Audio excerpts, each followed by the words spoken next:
पिंपरी चिंचवड महापालिकेची सार्वत्रिक निवडणूक पारदर्शक, भयमुक्त व शिस्तबद्ध वातावरणात पार पडण्यासाठी प्रशासन सज्ज झालं आहे.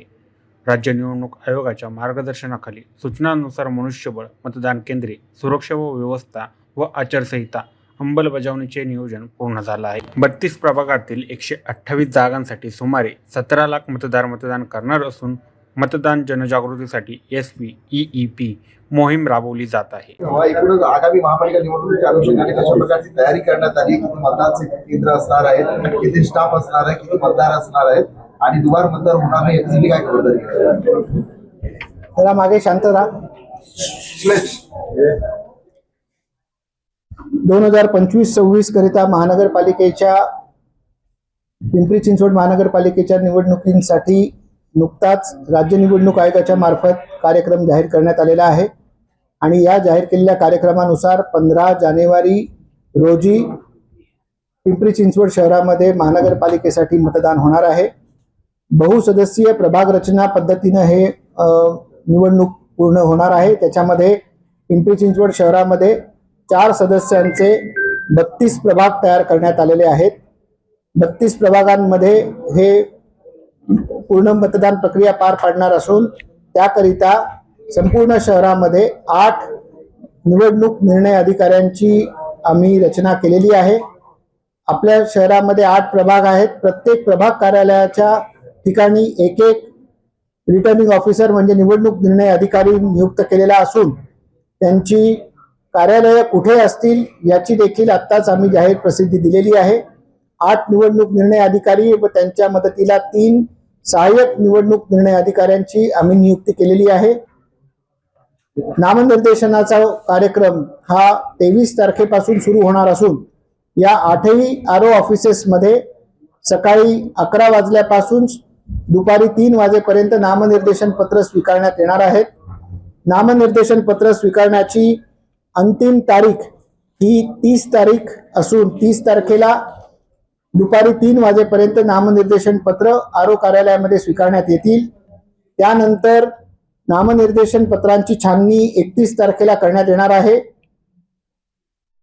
छाननी झाल्यानंतर आपला उमेदवारी अर्ज कोणाला जर माघारी घ्यायचा असेल तर ते 2 तारखेला माघारी घेण्याचा दिनांक निश्चित केलेला आहे. त्यानंतर 3 तारखेला चिन्ह वाटपाचा कार्यक्रम करून अंतिमतः जे उमेदवार निवडणूक प्रक्रियेमध्ये राहतील त्यांची यादी निश्चित करण्यात येणार आहे.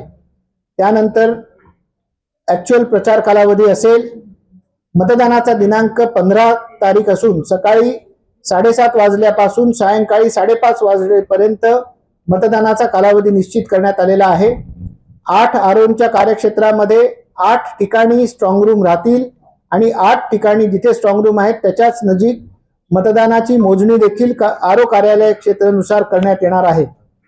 या निवडणूक प्रक्रियेमध्ये या शहरामध्ये 2034 मतदान केंद्र अंदाजित 2034 मतदान केंद्र निश्चित करण्यात येत असून यावेळेला गेल्या विधानसभेच्या कार्यक्रमापेक्षा अधिक मतदान केंद्र निश्चित करण्यात आलेली आहेत. सुमारे 800 ते 900 मतदारांच्या मागे एक मतदान केंद्र यावेळेला आपण निश्चित केलेलं आहे आणि ही 2034 मतदान केंद्र सर्व सुविधांनी परिपूर्ण करण्यासाठी महानगरपालिका प्रयत्नशील आहे. या मतदान केंद्रांवरती आपल्याला जे मतदान कर्मी लागणार आहेत त्यांची संख्या 10,250 इतकी सुमारे निश्चित करण्यात आलेली असून त्यांचे देखील आदेश पारित करण्यात आलेले आहेत आणि त्यांचं देखील प्रशिक्षण लवकरच सुरू करण्यात येणार आहे. आचारसंहिता लागू झालेली असून सर्व इच्छुक उमेदवार जे पॉलिटिकल पार्टीजच्या माध्यमातून निवडणूक लढवणार आहेत त्या सर्वांना अशी विनंती करण्यात येते की त्यांनी देखील आचारसंहितेची पूर्ण माहिती घ्यावी आणि आचारसंहितेचं पूर्णपणे पालन करावं आणि नागरिकांना असं आवाहन करण्यात येतं की त्यांनी देखील या मतदान प्रक्रियेमध्ये निर्भयपणे सहभागी होऊन आपला मतदानाचा हक्क बजावावा. हे वातावरण अत्यंत शांत आणि निर्भय वातावरण राखण्यासाठी मतदान करण्यासाठी पोषक असं वातावरण निर्माण करण्यासाठी महानगरपालिका आणि येथील पोलीस CP असतील आणि त्यांची संपूर्ण यंत्रणा असेल हे सर्वजण कटिबद्ध आहेत आणि चांगल्या रीतीनं इकडचं मतदान होईल याची आम्हाला खात्री आहे. मतदार यादी नुकतीच अंतिम जाहीर करण्यात आलेली आहे. काही दुबार मतदारांची नावे त्याच्यामध्ये प्राप्त झालेली आहेत. त्यांची पडताळणी करण्यात येत असून 22 तारखेपर्यंत ही पडताळणीची प्रक्रिया अंतिम करण्यात येणार आहे. कोणत्याही प्रकारची जर जे इच्छुक उमेदवार आहेत त्यांना ज्या काही एनओसी लागतात त्यासाठी महानगरपालिकेच्या वतीनं एक ऑनलाईन प्रणाली निर्माण केलेली आहे. कुठल्याही जर एनओसी आवश्यक असल्यास ऑनलाईन त्यासाठी ते अर्ज करू शकतात. भविष्यामध्ये जे उमेदवार मतदान प्रक्रियेमध्ये भाग घेणार आहेत आणि उमेदवार म्हणून उभे राहणार आहेत त्यांना विविध परवानग्या घ्याव्या लागतात. त्यासाठी देखील ऑनलाईन पद्धतीनं एक खिडकी पद्धतीनं त्यांना सर्व परवानग्या मिळतील यासाठी प्रणाली निर्माण करण्याचे प्रयत्न महानगरपालिकेच्या वतीनं सुरू आहेत. आचारसंहिता योग्य रीतीनं पाळली जावी याकरिता SST, flying squads, video surveillance units यांची रचना करण्यात येत आहे. प्रत्येक कार्यक्षेत्रामध्ये 2-2 फ्लाइंग स्क्वॉड्स राहणार आहेत. यासोबतच विविध ठिकाणी स्टॅटिक सर्व्हेलन्स टीम्स राहतील. गरजेनुसार व्हिडिओ मॉनिटरिंग केलं जाईल. Online media monitoring, online social media monitoring या स्वरूपाचे देखील कक्ष स्थापन करण्यात येत आहेत आणि नागरिकांना कुठली अडचण असल्यास त्याच्यासाठी लवकरच माहिती कक्ष स्थापन करण्यात येणार आहे. सारथीवरती देखील नागरिक आपल्या जर कुठल्या क्वेरीज असतील तर त्या आमच्याकडे नोंदवू शकतात आणि त्याच्या अनुषंगाने त्यांच्या अडचणींचं निराकरण सारथीच्या माध्यमातून देखील करण्यात येणार आहे. माझं पिंपरी चिंचवड महानगरपालिकेचा आयुक्त या नात्यानं सर्व पिंपरी चिंचवडकर नागरिकांना आवाहन आहे की त्यांनी देखील सजग नागरिक बनून आपला मतदानाचा हक्क निर्भीडपणे आणि निर्भयपणे बजावावा जेणेकरून या शहराला योग्य असं नेतृत्व प्राप्त होईल. धन्यवाद. पुरुष मतदार किती असणार आहेत, महिला मतदार किती असणार आहेत आणि दुबार मतदार होऊ नये याच्यासाठी काय खबरदारी घेण्यात आलेली आहे. त्याचबरोबर जे उमेदवारांची गुन्हेगारी पार्श्वभूमीचे फलक आपण मतदार केंद्रावर लावणार आहोत. शहरामध्ये एकूण 17,13,891 इतके मतदार असून त्यापैकी 9,05,728 इतके पुरुष आणि 8,07,966 इतके स्त्री मतदार आहेत. 197 इतर मतदार आहेत. शहरामध्ये सगळ्या ठिकाणी आपल्या इकडे जे उमेदवार आहेत त्यांच्या जे काही ॲफिडेव्हिट्स फाईल होतात त्या ॲफिडेव्हिट्स मधली माहिती ही नोटीस बोर्डावरती आणि ऑनलाईन आपल्याकडे नागरिकांना पाहण्यासाठी उपलब्ध असते. ज्या काही स्टेट इलेक्शन कमिशनच्या सूचना असतील त्याच्या अनुषंगाने माहिती नागरिकांना उपलब्ध करून देण्यात येईल. सोसायट्यांमध्ये काही सेंटर असणार आहे कारण की मुंबईमध्ये सोसायटीमध्ये मागच्या वेळी जे सेंटर होते ते यावेळी नाही करणार. आपल्या अशा काही निर्णय घेण्यात आलेले आहे. कुठल्याही खाजगी सोसायटीमध्ये आपण कुठलंही सेंटर ठेवत नाही. आपण केवळ काही आवश्यक त्या ठिकाणी सोसायटींचे जे काही पब्लिक एरियाज आहेत की ज्या ठिकाणी त्यांच्याकडे कॉमन जिम असेल किंवा कॉमन एरिया ज्या ठिकाणी असं कुठलं एखादं जर असेल तर आपण अपवादात्मक स्थितीमध्ये त्या ठिकाणी निवडणूक केंद्र ठेवत आहोत.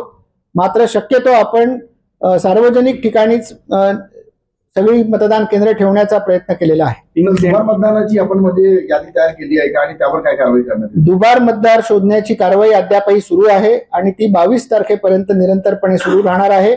त्यानंतर आयोगाच्या निर्देशाप्रमाणे कारवाई करण्यात येणार आहे. तर पिंक सेंटर पण देखील असणार आहे का? मॉडेल मतदान केंद्र असतील, आदर्श मतदान केंद्र किंवा पिंक मतदान केंद्र या स्वरूपाची आम्ही काही मतदान केंद्र प्रत्येक आरोनिहाय निश्चितपणे असतील आणि त्यासाठी काही मतदानाचा टक्का वाढवावा याकरिता खूप छान आकर्षक थीम देखील त्या ठिकाणी करण्यात येते. तर मतदान केंद्र वाढले त्याचं काही ताण यंत्रणेवर येणार आहे का आणि त्यामुळे खर्च पण वाढलाय का निवडणुकीचा ताणपेक्षाही नागरिकांना सुविधा चांगल्या रीतीनं मिळणं, त्यांना सहज मतदान करता येणं, त्यांना जास्त वेळ रांगेमध्ये उभं राहायला न लागणं ही बाब जास्त महत्वाची आहे. नागरिकांना अधिकाधिक नागरिकांना आपला मतदानाचा हक्क बजावता यावा याकरिता ज्या काही सुविधा आपल्याला महानगरपालिकेच्या वतीनं नागरिकांना देण्यात येतील द्याव्या लागतील त्या देण्याचा आमचा प्रयत्न राहणार आहे. शहरामध्ये आता आचारसंहिता लागलेली असताना होता जे इच्छुक उमेदवार आहेत त्यांचे सिम्बॉल सहित प्लेट लागले आपल्या विभागाने काढलेले नाही, त्याच्यावर काय कारवाई होणार आहे? गेल्या 24 तासापूर्वीच मतदानाची आचारसंहिता लागू झालेली आहे आणि स्पष्ट निर्देश संपूर्ण यंत्रणेला देण्यात आलेले आहेत की कुठल्याही इच्छुक उमेदवारांचे कुठल्याही पक्षाचे जर कुठले फ्लेक्स असतील तर ते सर्व फ्लेक्स काढण्यात यावेत आणि त्यासाठी 48 तासाची मुदत देण्यात आलेली होती. आज संध्याकाळपर्यंत ऑलमोस्ट सगळेच फ्लेक्स निघून जातील. सर, शहरात बऱ्याच ठिकाणी देवाभाऊचे फलक आहेत, अजून ते झाकण्यात आले नाही आणि ते काढण्यात आले. कारवाई सुरू आहे, ती आज संध्याकाळपर्यंत ही संपूर्ण कारवाई करण्यात येईल. तर एक शेवटचा प्रश्न असेल, अजितदादा म्हणाले होते की बिहार इलेक्शन झाल्यानंतर महापालिकेला नवा आयुक्त मिळेल, मात्र नवा आयुक्त आला नाही. तुमच्या याच्यामध्ये प्रभारी याच्यामध्ये निवडणुका होत आहेत, तुम्ही याच्यापूर्वी पण इथे आयुक्त होते, तर खरंच निष्पक्ष पद्धतीने इलेक्शन होते. आता हा निर्णय तुम्ही घेतला पाहिजे किंवा नवीन आयुक्त नियुक्त करण्याचा निर्णय मी घेऊ शकत नाही. मात्र मला हे काम दिलेलं आहे आणि माझी ती जबाबदारी आहे की ज्या ठिकाणी आपण काम करतो आहोत तिकडच्या कामाला पूर्णपणे न्याय देणं. मला आता इकडे निष्पक्ष पद्धतीनं निवडणूक अंमलबजावणी करण्याचं काम देण्यात आलेलं आहे आणि त्याच पद्धतीनं इकडच्या निवडणुकांची अंमलबजावणी करण्यात येईल.